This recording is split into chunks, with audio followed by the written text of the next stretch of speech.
With the Michael Jackson movie already passing 700 million in its first month and it's sparking everybody to have Michael Jackson back on the brain, even me, it made me wonder, why has there never been anybody as famous as Michael Jackson? And honestly, I don't think there ever will be. Because Michael Jackson wasn't just a celebrity. He was the last celebrity that was turned into a mythology. And honestly, I feel like there's a deeper conversation here. So let's dive deep and let's talk about it. Because it's honestly interesting watching how the world talks about Michael Jackson now compared to how they talked about him before he died. But let's get into Act 1 first. Not on my level!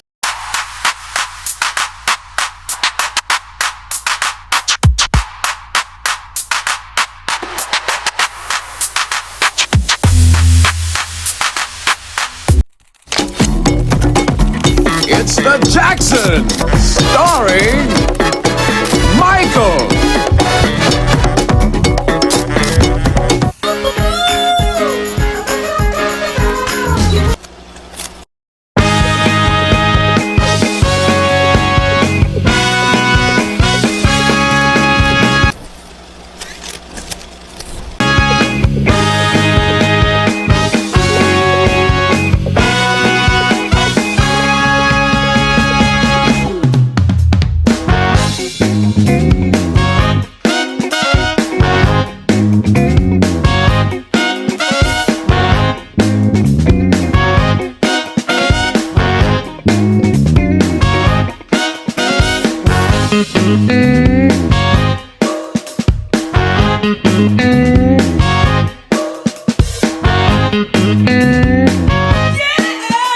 Imagine becoming one of the biggest stars in the world before you're even a teenager. Imagine selling more records than grown adults, competing against fully developed artists, and still not even understanding who your audience really is.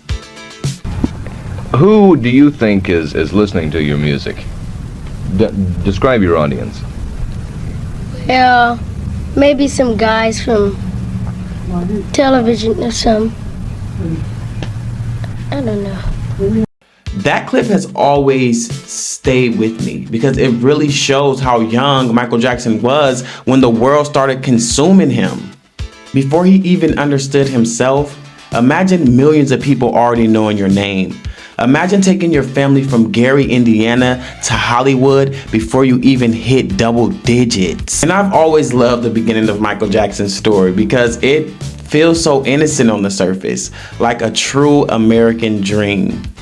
A family starts a band, they get discovered, they become famous. It almost feels like a fairy tale, but underneath all of that, there was still Joe Jackson. There was still pressure, discipline, rehearsals, expectations. Those kids paid their dues early. Michael Jackson didn't become famous as an adult, he became famous as a child before he even understood what fame really was. Millions of people already knew his name. While most kids were learning how to be children, Michael Jackson was learning how to perform. And I think that matters because Michael Jackson never got to become a normal person because the world never treated him like one. From the very beginning, Michael was being shaped into something larger than life. The pressure, the rehearsals, the discipline, the expectations. By the time people are figuring out who they are, Michael had already become a global product. And that's important to understanding the man he later became. Because a lot of people talk about Michael Jackson like he just magically became eccentric one day. But imagine growing up with the entire world watching you before you even understand yourself. That type of fame changes people, and it changed Michael Jackson. But also, I think something else happened during all of this. Michael Jackson started realizing just how powerful he really was, not just as a singer, but as a star, as a phenomenon. And by the time Motown 25 came around, Michael Jackson was no longer just a little kid from Jackson 5. This was the moment he started stepping out the shadow of Jackson's and fully into himself. This is where we begin entering in Michael Jackson at his peak. The version of Michael Jackson the world will eventually turn into a mythology. The fame, the music, the performances, the spectacle. And honestly, this is when Michael Jackson truly took control of his career and gave the world one of the greatest runs in music history. But to really understand that, we gotta get into Act 2.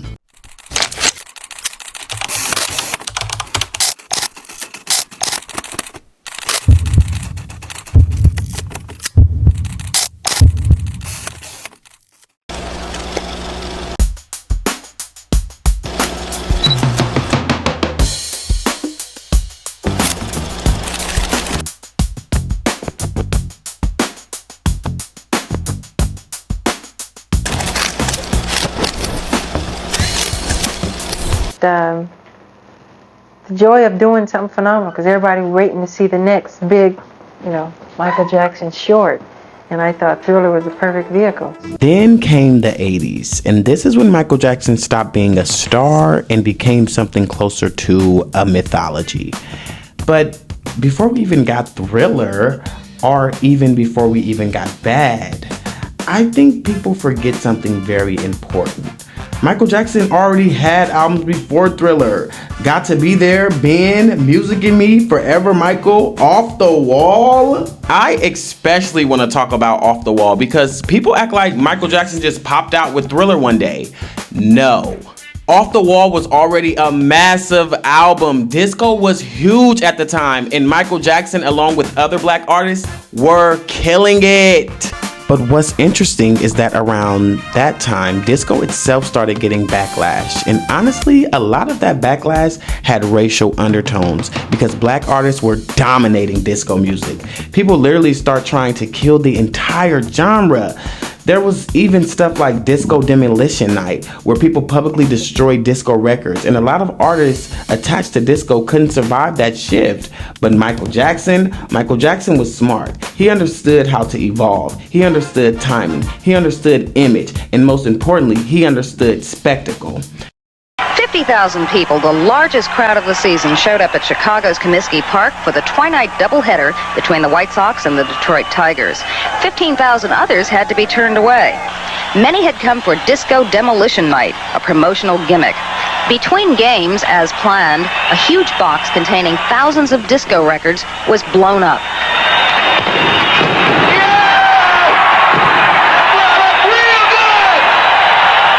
The rest was unplanned. Fans stormed out onto the field in the thousands. Disco records were hurled like frisbees. Bonfires were set. Bottles were thrown. The batting cage was torn down and destroyed. Fistfights broke out. White Sox players had to be locked in their clubhouse for their own protection. The melee lasted an hour and a half and resulted in 39 arrests and a few minor injuries. The baseball fans missed the second game. It was canceled. The White Sox lost it. It was forfeited to Detroit. Music is music. If you can dance to it, fine. People love to dance. You go out Friday night, you want to party, you want to dance, you want to really get crazy, live life off the wall. And that's what it's all about. Call it disco or whatever. It's dance music. It's got the African drum rhythms like original, like rock and roll or disco, whatever. But it's dance music. And people shouldn't categorize it racially. It's for the whole world because everybody dance. So that's the point. And to quiet all the haters, we then got Thriller. And Thriller wasn't just a successful album, it became a cultural event. The music videos weren't just music videos anymore. They were cinematic experiences. Thriller, Beat It, Billie Jean. Michael Jackson understood something before almost every artist did. People don't just want music anymore. They want visuals. They want spectacle. They wanted moments. And honestly, I feel like that's something a lot of artists are missing today. More artists don't even care about music videos anymore. Now it's just, here's the song, stream it. But growing up in the 2000s, music videos mattered. The visuals mattered. Artists took pride in them. Music videos felt expensive, creative, intentional. The visuals helped tell the story of the music, and Michael Jackson understood that better than almost anybody. Michael Jackson treated music videos like movies, and because of that, people didn't just listen to Michael Jackson, they experienced him. And honestly, I think that's part of why Thriller still feels magical even today. There are children obsessed with Thriller right now that weren't even alive when Michael Jackson was alive. Think about that. Most artists don't have longevity like that. Most albums don't become permanent parts of culture. But Thriller became a Halloween tradition, a generational experience, something people pass down almost like folklore. There's something magical about that album that honestly can't be duplicated, and it probably never will be.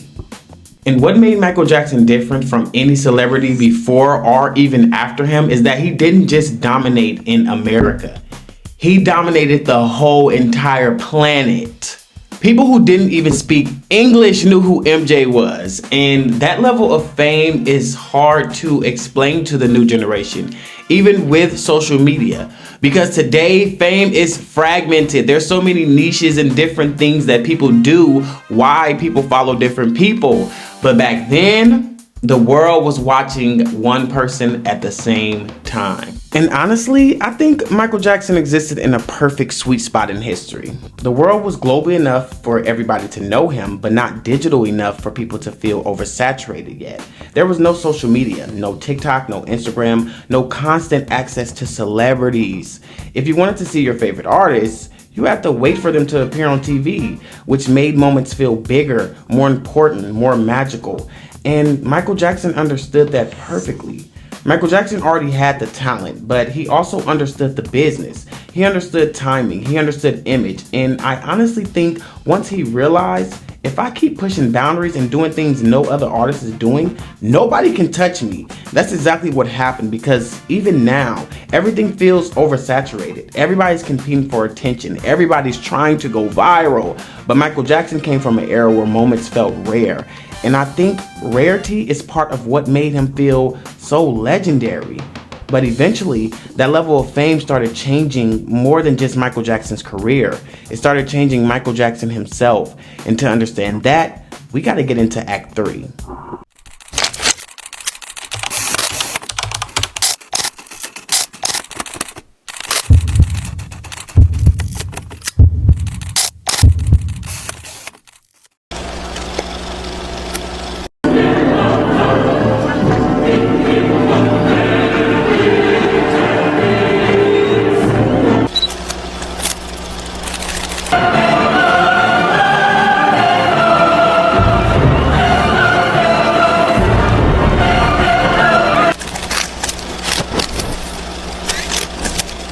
Remember one thing my mother said to me, we were in Copenhagen, I think, and there was just a sea of people. There was like over 200,000 people, and her eyes were watery. She was on the side of the stage, and I said, "Mother, what's wrong? Why are you crying?" She said, when you were a baby and I was holding you in my arms, I would have never dreamt it. You would do this.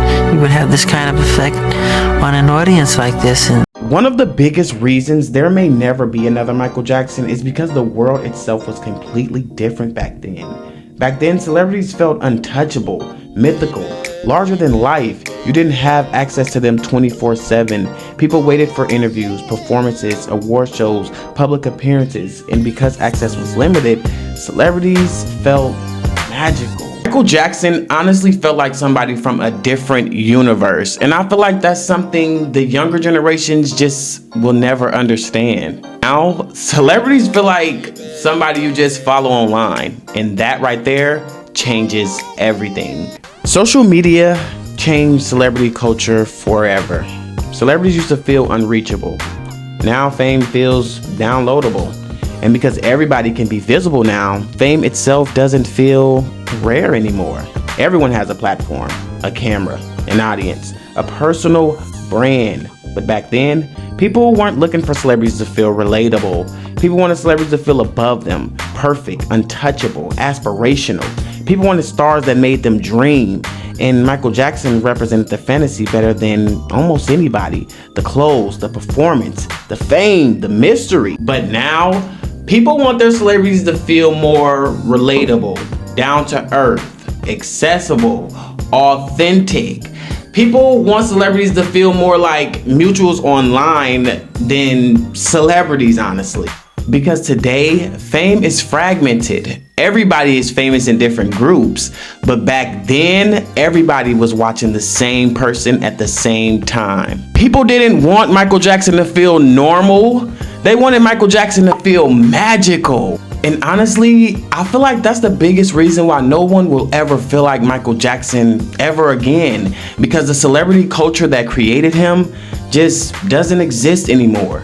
Back then, celebrities still felt distant enough to dream about. Now, audience want celebrities who feel down to earth, Like I said, people want celebrities that feel like mutuals online, and I think that shift changed fame forever.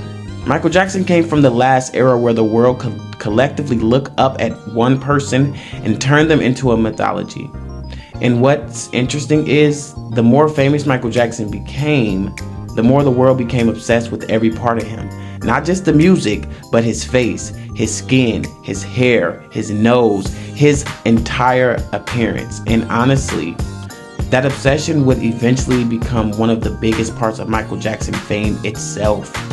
But to really understand that, we got to talk about that in Act 4.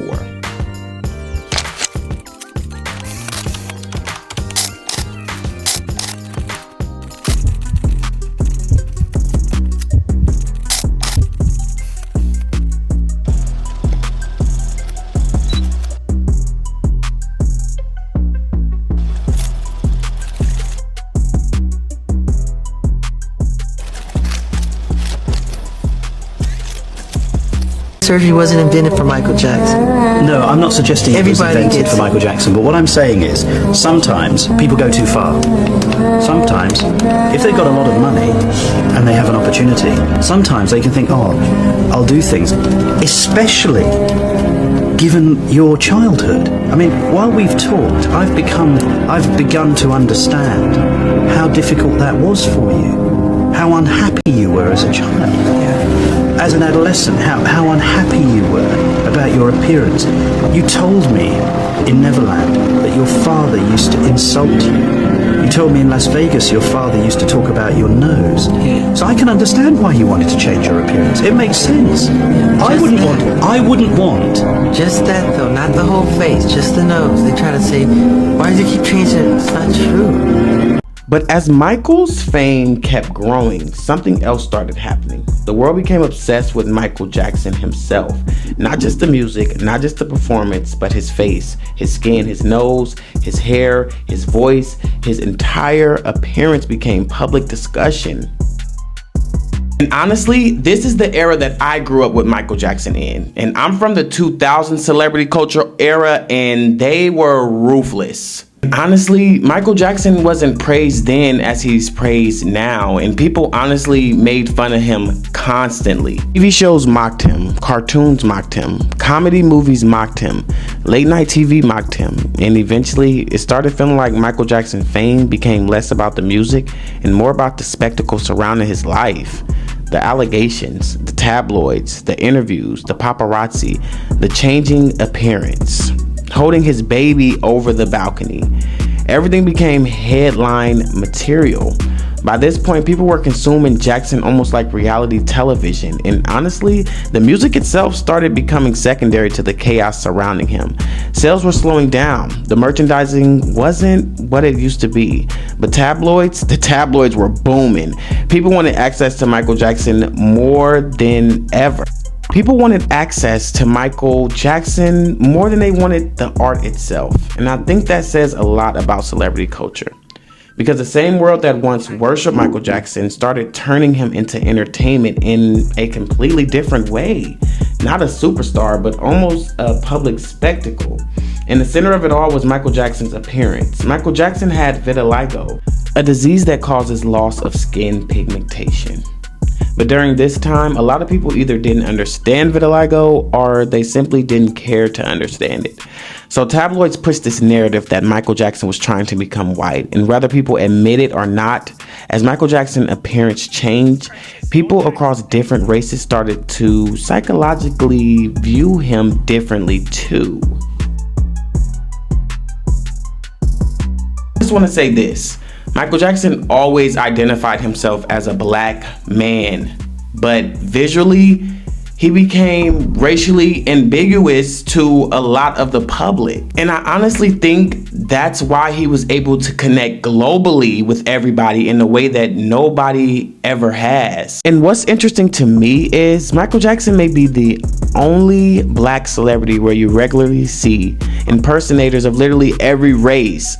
White impersonators, Asian impersonators, Latino impersonators, black impersonators, people all over the world dressing like him, dancing like him, studying his mannerisms. And I honestly think part of that comes from how universally people saw Michael Jackson. He almost stopped feeling like he was tied to one specific identity in the public's imagination. He became global. But at that exact time, the world also mocked him relentlessly for those same changes. And that contradiction followed Michael Jackson for the rest of his life. And eventually, the media obsession surrounding Michael Jackson became darker than jokes in tabloids. Because by the late 90s and early 2000s, it generally started feeling like the world had turned against him. And to really understand that, we gotta talk about Act 5.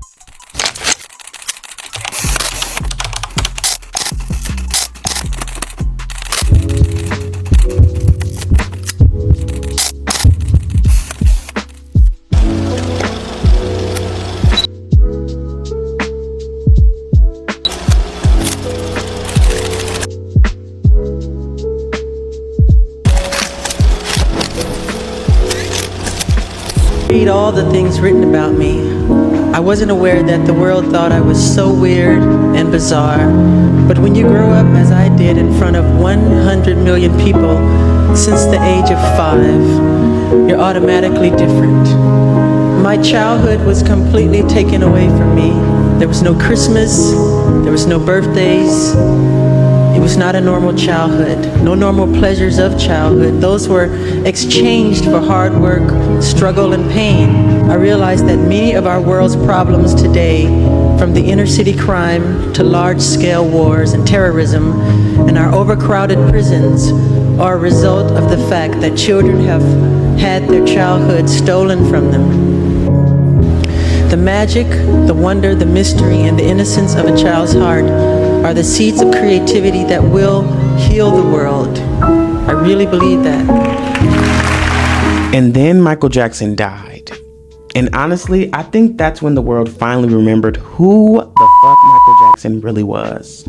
Because despite everything, the tabloids, the jokes, the allegations, the media circus, at the end of the day, Michael Jackson was genuinely one of the most talented entertainers the world has ever seen. To this day still. And I think sometimes people forget that part because of the spectacle surrounding his life became so loud. Michael Jackson didn't just accidentally become famous. He studied performance. He studied music. He studied crowds. He studied emotion. This man lived, breathed, ate, and slept entertainment till he literally died. And honestly, that's why I think he stayed famous all his life. Even when music wasn't selling the same, even when public opinion changed, Michael Jackson never left the public's consciousness. The attention just shifted from love to obsession. And I think that's what makes Michael Jackson so fascinating. Most child stars fade away. Most celebrities get forgotten after a few years, but Michael Jackson stayed culturally relevant from childhood until the day he died. Until now. That's almost unheard of. And what's even crazier is Michael Jackson is still breaking records even after death. Ever since the movie came out, people's been streaming his music non-stop again. Albums are charting again, records are being broken again, and honestly, that's what inspired me to even make this video. Because seeing Michael Jackson almost reach $1 billion at the box office all these years later made me realize something. Nobody will ever be as big as the King of Pop. And his music still works today. That's the crazy part. His music still feels universal. It still feels alive. There's something timeless about Michael Jackson music, something high vibrational about it. And honestly, I don't think that could ever be duplicated. And sometimes I honestly wonder, what would Michael Jackson's life have looked like if he had never become famous? Would he have lived longer? Would he have had a happier life? Maybe he would have stayed in Gary, Indiana. Maybe he would have sung in the church. Maybe he would have lived a quiet, normal life. Maybe he would have been a pimp. We'll never know, because from the time he was 5 years old, the world already decided who Michael Jackson was going to be. And as complicated as his father, Joe Jackson, was, if we're being honest, without Joe Jackson, there probably would be no Jackson 5. And without Jackson 5, there would be no Michael Jackson. That pressure created greatness and also came at a cost. Honestly, I don't think a human being is supposed to be as famous as Michael Jackson was. Because when you really look at human history, that level of fame almost always destroys the star. Let's look at Britney Spears. Let's look at Lindsay Lohan, Orlando Brown, many others. I just feel like there's always an exchange in life. And for Michael Jackson, the exchange for becoming the most famous person on earth may have been his ability to ever fully live like a normal human being again. But at the same time, that's also why Michael Jackson feels so magical. Everything about him felt unique. The voice, the dancing, the ad-libs, the mystery, the energy. He genuinely felt like a different species of entertainer. And honestly, I think 100 years from now, people are still going to talk about Michael Jackson like he's almost mythological. Like some larger than life creature people aren't even fully sure was real. That's how massive his presence was. Michael Jackson became so famous that people stopped seeing him as a person. They saw a myth, a spectacle, a genius, a tragedy, a fantasy, everything except a human being.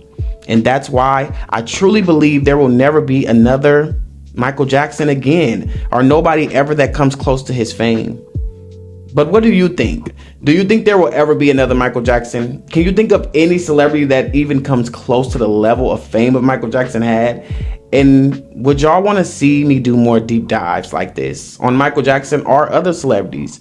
Because honestly, I really enjoyed making this video. And make sure y'all like, comment, subscribe, share the video, all that good stuff. So I know y'all enjoyed it and want more content like this. Let's have a conversation in the comments. I'm Jacon Milan, and I'll see you in the next one, boo. I'll holla.